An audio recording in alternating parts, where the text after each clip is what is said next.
नमस्कार. मी तुम्हाला संशयाचा आजार किती घातक असू शकतो त्याचं मी एक एक्झाम्पल देतो.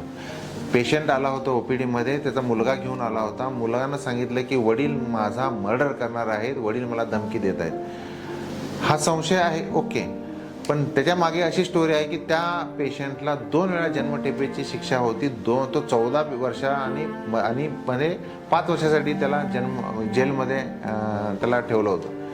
पहिली स्टोरी अशी की म्हणजे त्याच्या पत्नीवर डाऊट होता. पत्नीचा अफेअर आहे असं वाटायचं. त्यानं पत्नीवर डाऊट घेतला होता.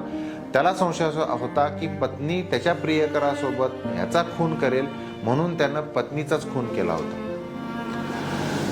नंतर पहिला मुलगा जो होता त्याच्यावर त्यानं डाऊट घेतला होता की तो मुलगा मला सोडणार नाही, म्हणून त्यानं मुलाचं पण मर्डर केला होता.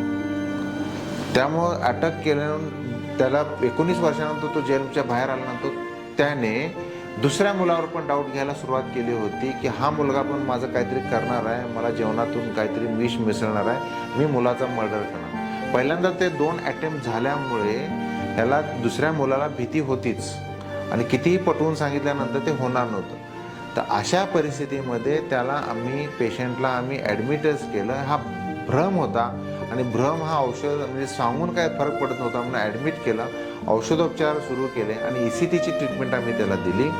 याचं रिझन असं की तो घातक होता त्या मुलासाठी पण, कारण ऑलरेडी 2 त्याने बॅड इन्सिडेंट झाले होते. त्यामुळे या पेशंटला आम्ही ट्रीटमेंट दिली, ECTची ट्रीटमेंट दिली आणि जवळजवळ महिना 30-40 दिवस होता आणि त्याच्यामध्ये हा भ्रम निघून गेला.